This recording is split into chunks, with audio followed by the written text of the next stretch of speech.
Baiklah, kita menginjak kepada pertanyaan yang kedua, yaitu bagaimana cara mengatasi kesulitan belajar siswa berkebutuhan khusus dan masalah pembelajaran dan masalah berdireferensi di kelas berdasarkan pengalaman mahasiswa saat menjadi guru.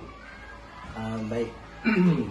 Bagaimana mengatasi permasalahan untuk anak istimewa ya, kalau sekarang itu bukan anak berkebutuhan khusus. Yang pertama sebetulnya itu adalah hal yang dilematis ya Kak.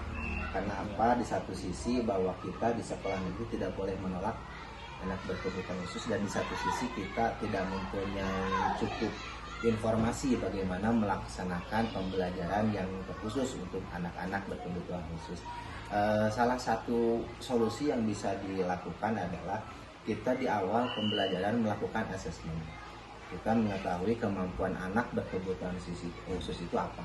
Karena tidak semua anak berkebutuhan khusus itu malas dalam belajar. Kita mengetahui jenisnya, anak ini apakah hiperaktif, apakah dan lainnya sebagainya lah, banyak jenis anak-anak berkebutuhan khusus. Jadi ketika kalau kita melakukan asesmen di awal, apa jenis ABK ini seperti apa, kita bisa membuat solusi pemecahan.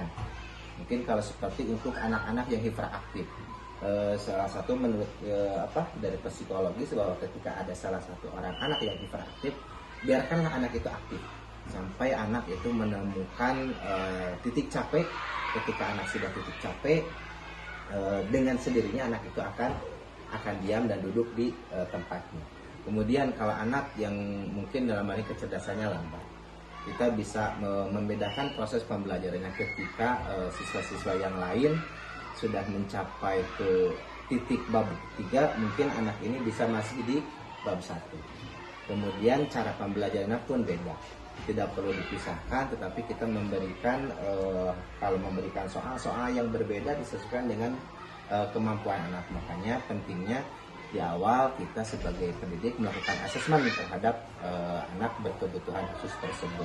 Nah itu salah satunya untuk bisa mengatasi di sekolah. Kemudian juga kita sebagai pendidik diharuskan mencari informasi atau bertanya kepada rekan sejawat atau teman-teman yang lainnya yang sudah mengikuti workshop ataupun bimtek tentang pembelajaran terhadap ABK, bagaimana cara melaksanakan pembelajaran sesuai dengan kaidah-kaidah yang telah ditetapkan. Mungkin itu Pak yang bisa saya sampaikan.